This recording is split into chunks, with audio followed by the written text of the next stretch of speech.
En Côte d'Ivoire, une nation qui s'efforce de consolider ses fondations démocratiques, une récente décision judiciaire a suscité un débat houleux, menaçant de redessiner le paysage politique à l'approche de l'élection présidentielle d'octobre 2025.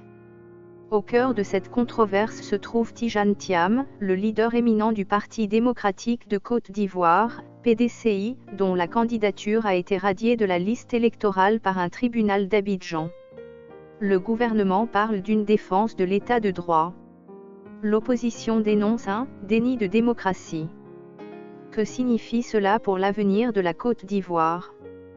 Plongeons dans cette histoire en cours. Le 22 avril 2025, un tribunal de première instance à Abidjan a rendu un verdict qui a secoué la sphère politique ivoirienne. Tidjane Thiam, figure mondialement reconnue pour avoir dirigé le Crédit Suisse en tant que directeur général, a été rayé de la liste électorale. La décision du tribunal s'appuie sur l'article 48 du Code de la nationalité ivoirienne, une loi datant du 14 décembre 1961. Cet article stipule que tout citoyen ivoirien qui acquiert volontairement une nationalité étrangère ou qui déclare reconnaître une telle nationalité perd sa nationalité ivoirienne. Thiam, ayant obtenu la nationalité française en 1987, s'est retrouvé en infraction avec cette disposition, ce qui l'empêche de participer à la course présidentielle. La réponse du gouvernement a été rapide et sans équivoque.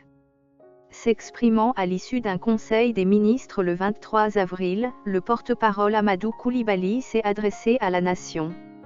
Notre gouvernement respecte la décision du tribunal, a-t-il déclaré, soulignant que l'adhésion au cadre juridique est la pierre angulaire d'un État fonctionnel. Pour construire un véritable État de droit, nous devons respecter les textes qui régissent notre nation. Les écarts par rapport à ces principes dans le passé ont causé de l'instabilité, et nous ne pouvons pas nous permettre de répéter ces erreurs. Les propos de Coulibaly répondaient directement aux accusations de Thiam et de ses partisans, qui affirmaient que la décision était une manœuvre calculée de l'administration du président Alassane Ouattara pour écarter un adversaire redoutable.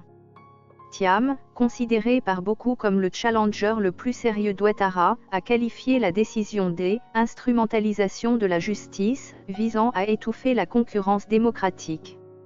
Il ne s'agit pas de la loi, a déclaré Thiam le 22 avril. Il s'agit d'éliminer un rival.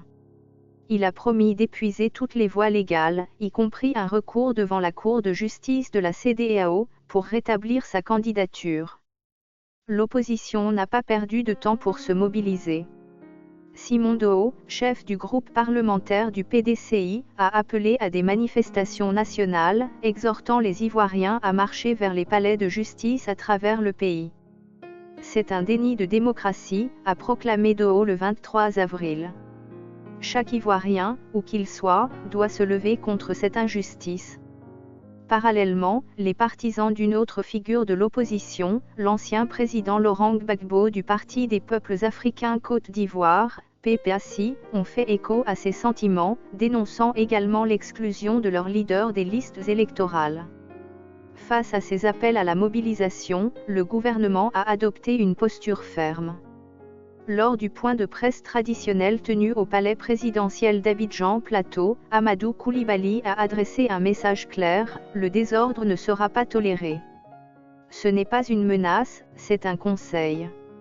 Il a rappelé le rôle des députés de l'opposition tout en mettant en garde contre tout débordement. Les députés du PPACI et du PDCI jouent leur rôle de parlementaires. Mais je le répète, le désordre ne sera pas accepté, a-t-il insisté. Le porte-parole a également réagi aux déclarations de Laurent Gbagbo, qui avait appelé à la mobilisation lors d'un meeting à Dabou. Coulibaly a souligné que seul un cadre pacifique serait toléré.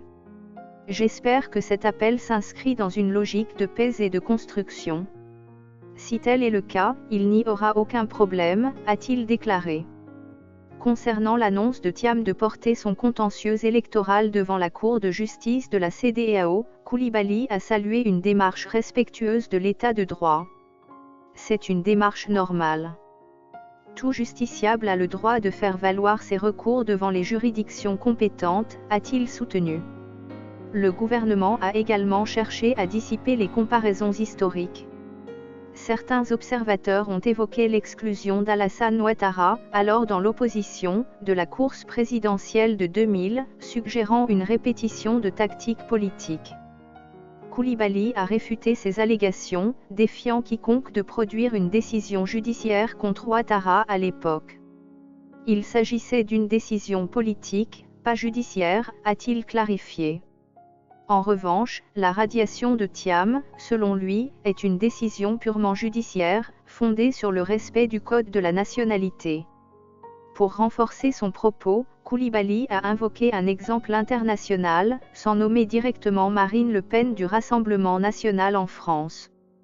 Nous avons vu récemment une candidate d'un parti en France, arrivée à plusieurs reprises au second tour, être frappée d'inéligibilité, a-t-il noté.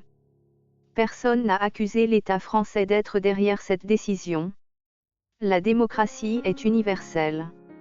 On ne peut pas avoir une démocratie valable pour les pays développés et une autre à géométrie variable pour les pays africains. Cette affaire soulève des questions fondamentales sur la démocratie en Côte d'Ivoire et sur l'équilibre entre le respect des lois et la garantie d'une compétition électorale équitable.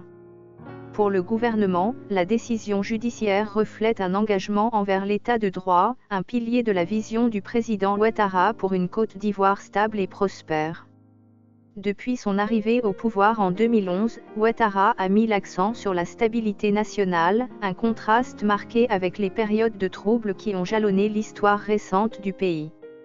L'engagement du président Ouattara est de préserver la paix, a déclaré Coulibaly. Depuis 15 ans, la Côte d'Ivoire vit dans un climat de stabilité que nous devons à cet engagement. Cependant, pour l'opposition, cette stabilité est illusoire si elle repose sur l'exclusion de voix dissidentes.